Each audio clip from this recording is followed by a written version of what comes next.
Merci d'être toujours avec nous et bienvenue à ceux qui nous rejoignent pour cette troisième partie de l'Africa Newsroom. Le plateau est toujours au complet avec nos invités, Willy Elfej Niabatoussa, Malik Faye et notre éditorialiste Alfred Chango. Place à notre Zoom Société consacré dans un premier temps au Cameroun.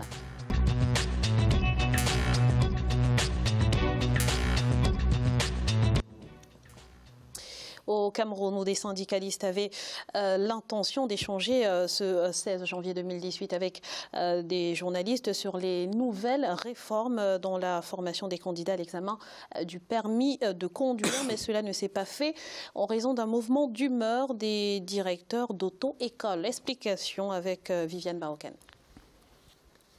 Ce mardi 16 janvier 2018, une rencontre du syndicat national des exploitants d'auto-école vient d'être annulée à Yaoundé.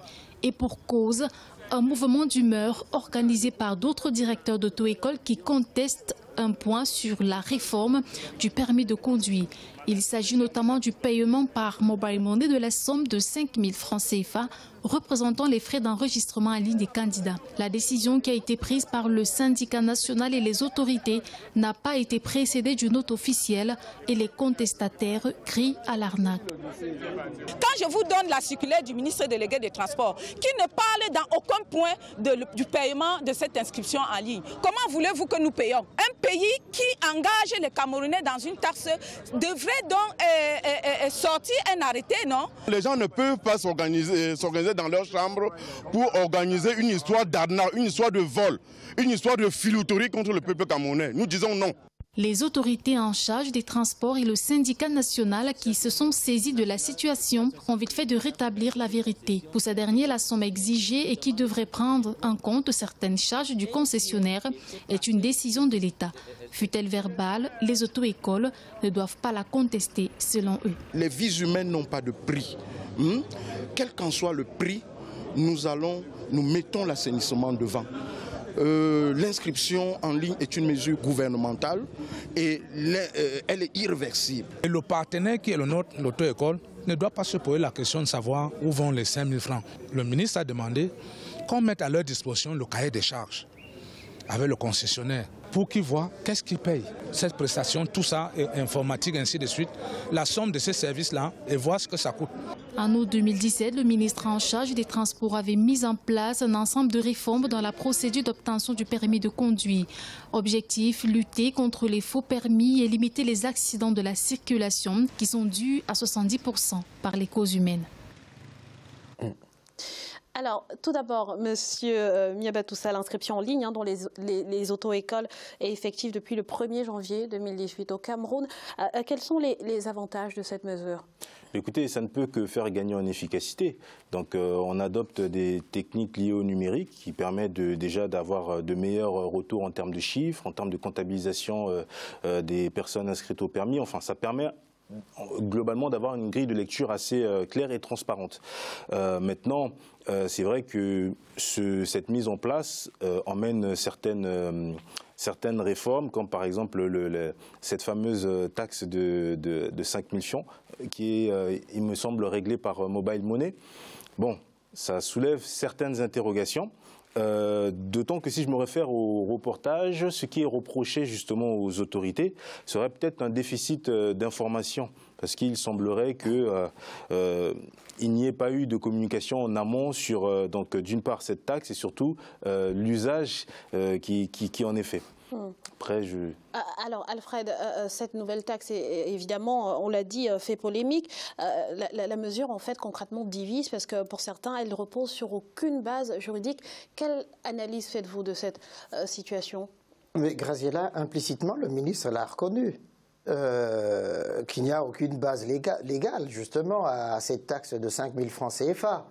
En disant ça revient au concessionnaire, vous voyez avec lui, donc il y a une forme de démission de l'État On pourrait même dire qu'il y a une forme de complicité entre l'État et puis le prestataire qui va fournir justement le mobile money pour payer justement ces taxes-là. Et en plus, comme disait l'un des intervenants, hein, mais ça s'est fait dans une chambre quelque part, et puis on nous sort ça comme ça du chapeau, alors que déjà les candidats au permis payent déjà. Hein, les frais justement d'auto-école. Alors, ajouter encore 5 000 francs, ça sent vraiment l'arnaque à plein nez.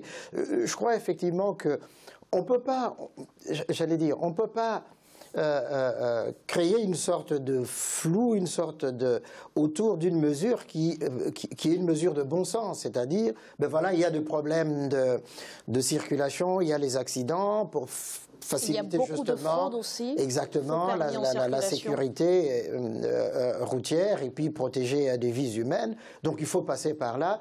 Et puis en même temps, vous venez entacher une bonne mesure comme ça avec une décision assez contestable. Moi, je crois qu'il faut annuler tout de suite ça et puis on passe à autre chose. Les gens, ils payent déjà comme ça et puis on n'en parle plus.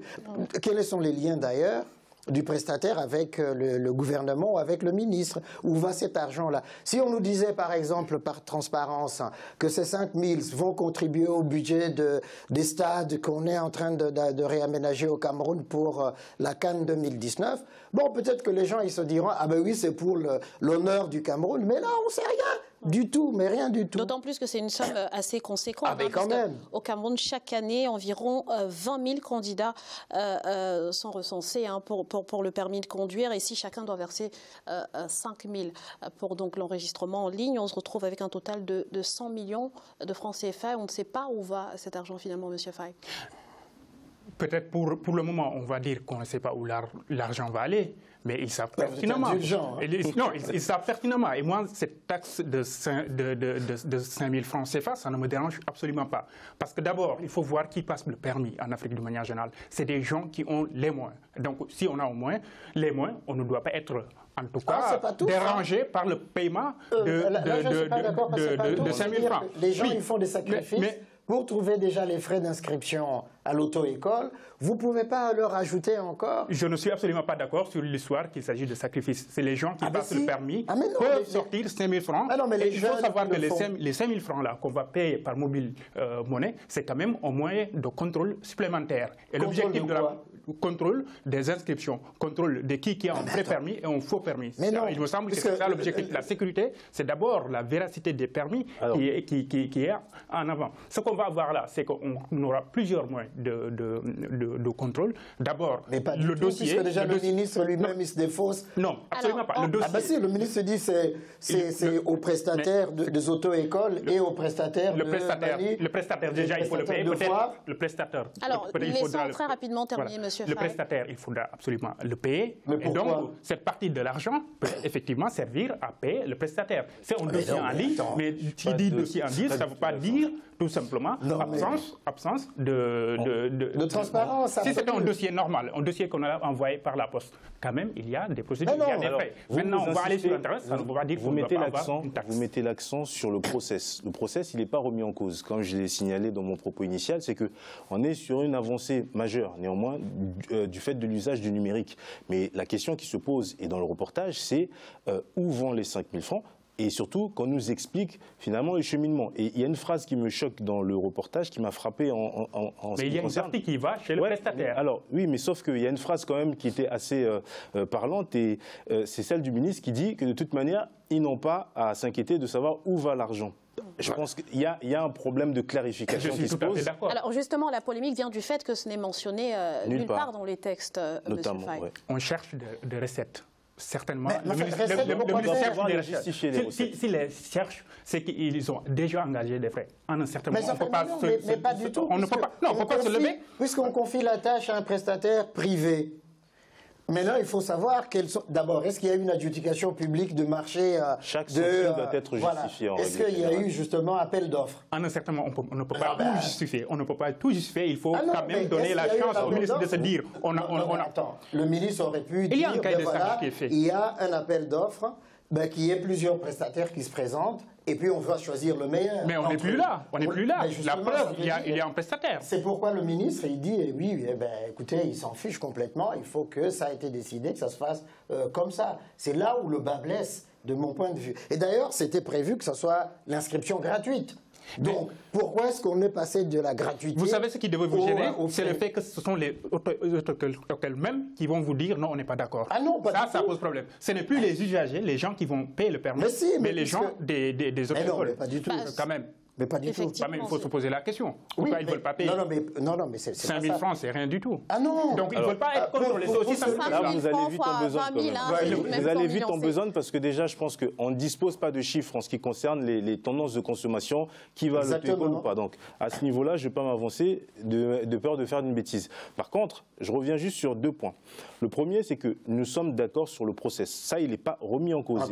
Mais par contre, ce type de procédé peut paraître rédhibitoire, parce que dans le sens où il vient, comme qui dirait, tirer vers le bas une réforme qui peut être... le paiement de l'argent, vous remettez en cause le process. On ne remet pas en cause... Si. Non, pas du tout. Si, je ne suis pas du tout d'accord. Pourquoi? Parce que si on vise à contrôler, donc on paye 5 000 euros. Il faut bien qu'on sache où vont les 5 000 francs. On peut inscrire des gens, qui ne payent pas. Par contre, si on dit qu'il faut payer 5 000 francs, tu ne peux pas inscrire 1000 personnes dans notre école. Tout simplement parce que tu vas débourser de l'argent. Ah non, mais c'est pas ça. Donc ces 5 000 euros sont un frais supplémentaire. Vous êtes très indulgent. Absolument pas. C'est un frais supplémentaire pour empêcher aux autres écoles justement d'avoir des candidats fictifs. C'est ça. En ce qui concerne l'État, il me semble que quand on fait payer les concitoyens, chaque centime doit être justifié. Et au moins, on doit avoir le cheminement, le process.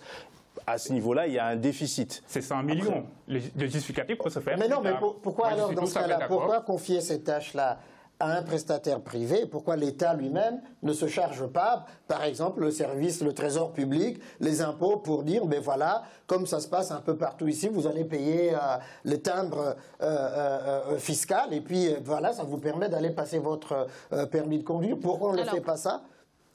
Ça, c'est pour moi ma question. Hein. Je dis, moi, je suis Baudor, qu'il y a quelque chose de louche derrière ça. Si c'est payé en ligne, forcément, l'État a quand même un aperçu. Non, il y a Anguille sur les transactions. Mais qui est ce prestataire, d'ailleurs? On ne le connaît pas. Alors, c'est une société qui s'appelle Pressprint.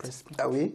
D'accord. C'est une société de droit camerounais. Merci, messieurs, pour ces précisions. Zoom à présent sur le Tchad et plus précisément sur les artistes qui n'ont pas perçu leurs droits d'auteur depuis 2 ans, car les utilisateurs ne s'acquittent pas de leur redevance auprès du bureau tchadien du droit d'auteur. C'est un reportage de Mahama Ramadan, notre correspondant au Tchad. Au Tchad, les artistes n'ont pas perçu le droit d'auteur depuis 2 ans. Et pour cause, les usagers des œuvres d'esprit ne s'acquittent pas de leur redevance auprès du bureau tchadien du droit d'auteur BUTRA. Pour remédier à cette situation et permettre aux artistes de vivre de leur art, les autorités en charge de la promotion de la culture ont lancé cette semaine une campagne de perception des droits d'auteur en faveur des artistes. Pour que les artistes puissent vivre de leur art, c'est-à-dire percevoir des droits d'auteur, il faudrait que les usagers de leur œuvre s'acquittent des redevances qu'il faut. C'est une question de citoyenneté, c'est une question de solidarité, c'est une question de fraternité. Donc il est important, si nous voulons donner de la force à nos artistes, si nous voulons bouger, si nous voulons arrêter de croire qu'un artiste c'est rien, alors il faudrait qu'on arrive tous à être citoyens et à payer ces droits-là parce qu'ils sont importants, ils relèvent de la survie des artistes. Les intéressés voient en cette campagne de perception des redevances un premier pas vers l'amélioration des conditions sociales des artistes après 2 ans de plaidoyer auprès des autorités et des usagers des œuvres culturelles pour le versement des droits d'auteur des artistes. Le droit d'auteur, comme nous venons de le dire, c'est le salaire des artistes. Payer le droit d'auteur, c'est encourager la promotion des artistes. Payer le droit d'auteur, c'est encourager l'art, la culture. Payer le droit d'auteur, en bref, c'est récompenser les efforts que les artistes ont fournis dans la création de leur œuvre. Ils ont mis tous les dispositifs en marche pour que les artistes puissent vivre de leur art.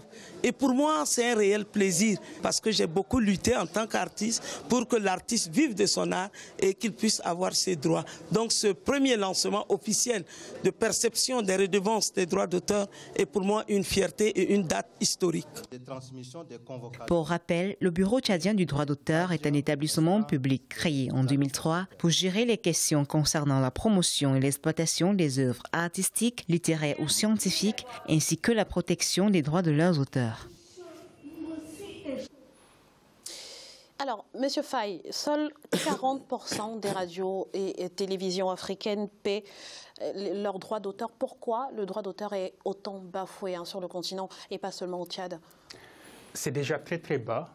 Et ce qu'il faut savoir aussi, c'est la faute aux États. Si on n'arrive pas à payer ça, c'est la faute tout simplement à l'État et aux médias qui n'arrivent pas à forcer ces institutions à payer en un certain mois. Je prends l'exemple des télévisions publiques ou d'autres qui vont en tout cas utiliser par exemple la musique. Est-ce qu'ils vont jusqu'au bout en payant les taxes à ces gens qui travaillent quand même pour ça, qui doivent se nourrir de ça? Absolument pas. Et au-delà du paiement des taxes, il y a autre chose aussi qui menace, notamment Internet. Qu'est-ce qu'on fait de l'argent qui est récolté? Qu'est-ce qu'on en fait? On ne sait pas. Et donc, si l'État est là, si l'État lui-même ne protège pas les artistes, malheureusement, on ira nulle part. Donc, la faute est essentiellement, en tout cas, imputable aux États africains. Alors, Alfred, est-ce que la gangrène, finalement, c'est pas l'ignorance? On a l'impression qu'il y a comme une méconnaissance, finalement, de l'existence de politiques nationales en matière de droits d'auteur. On peut le penser, Graziella, mais lorsqu'on met en place une société nationale pour recueillir les droits d'auteur, c'est qu'on a pris conscience, effectivement, de l'importance de la question.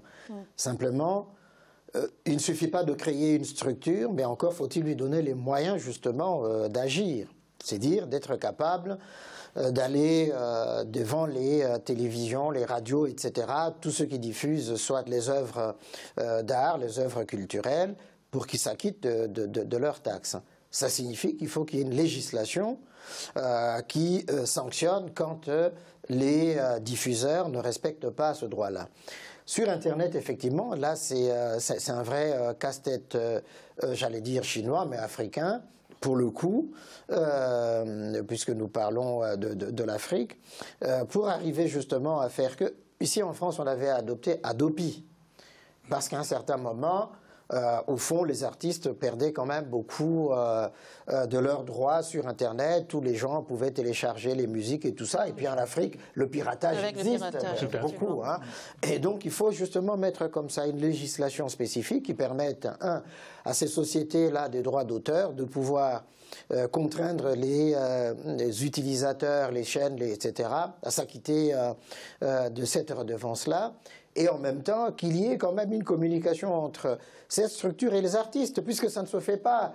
Et puis, ben oui, mais là, vous avez raison de dire que les États ont failli sur la question, parce qu'ils ne font pas ce qu'il faut. 2 ans quand même, c'est énorme. Et il y a quelque chose de plus tragique dans tout ça, c'est qu'une fois qu'un album est sorti sur le marché, le lendemain, on le retrouve sur Internet, même si l'artiste ne veut pas. Et l'État ne fait rien pour stopper ça. Et ça, moi, je pense que déjà, ça pose problème. Ce phénomène soulève déjà une question qui rejoint un peu celle du tourisme, c'est la valorisation finalement des artistes. Parce qu'aujourd'hui, on se rend compte qu'en Afrique, être artiste, c'est quelque chose de noble. Et je rejoins ce que j'ai dit tout à l'heure dans mon propos initial, à savoir que ça permet aussi au pays de rayonner. Et les artistes, force est de constater que malheureusement, le retour sur investissement est aux antipodes de la performance qu'ils produisent. Donc effectivement, je rejoins ce qui a été dit, à savoir que les mesures d'encadrement, parce que la mondialisation faisant, nous avons aujourd'hui d'autres fléaux, comme celui du piratage, qui gangrène non pas que l'Afrique, mais vraiment l'industrie internationale. Et à ce niveau-là, effectivement, il faudra légiférer et surtout mettre quand même au cœur de la question que la valorisation des artistes ne doit pas être négociable. Parce que c'est ce qui permet aussi à un pays d'être attractif. Et d'ailleurs, on peut encore aller plus loin, c'est que la plupart de nos artistes en Afrique vivent pauvrement. vivent pas de leur art. Si en plus on les prive de ce peu de redevance de moyens qu'ils peuvent obtenir suite à leurs prestations, ça devient grave. Donc je crois qu'il y a un sursaut de la part des États pour que les structures qui sont mises en place puissent réellement jouer leur rôle. Parce que la culture, enfin, je comprends pas. Johnny, il meurt ici, c'est le monde entier qui est en deuil. Mais pourquoi? Parce que justement, mais il a fait rentrer énormément d'argent dans l'industrie musicale, dans l'industrie culturelle ici en France.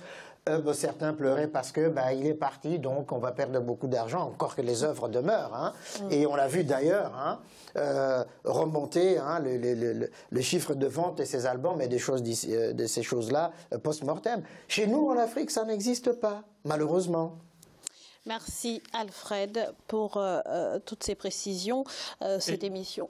Allez-y. Peut-être il faut ajouter d'autres choses parce qu'on parle de droit d'auteur. Il faut prendre aussi l'exemple des livres. Oui. Une fois qu'un livre est sorti, le lendemain, maintenant, on peut retrouver en PDF. Qu'est-ce qu'on fait, en tout cas, du travail de l'artiste, de l'écrivain? Tout ça, ça pose problème et je pense que c'est au gouvernement, encore une fois, de décider, d'agir pour qu'on change la donne, pour éviter à ces malheureux artistes qui à chaque fois souffrent du fait qu'ils ne peuvent pas gagner vivre de leur métier. Merci Monsieur Malick Faye pour ces précisions et merci d'avoir été avec nous. Je rappelle que vous êtes responsable du Parti socialiste du Sénégal en France, également responsable des jeunes socialistes du Sénégal en Europe. Merci. Merci à vous également Monsieur Willy Elfej Niabatoussa d'avoir été avec nous. Je rappelle que vous êtes consultant en marketing. Merci à vous. Merci à vous Alfred. Ravissement d'avoir été avec vous autour de ce plateau et puis à mes très chères téléspectatrices, merci de leur accueil bienveillant. Merci et merci à vous chers téléspectateurs pour votre fidélité. Restez sur Africa 24 dans quelques instants, le journal de la rédaction.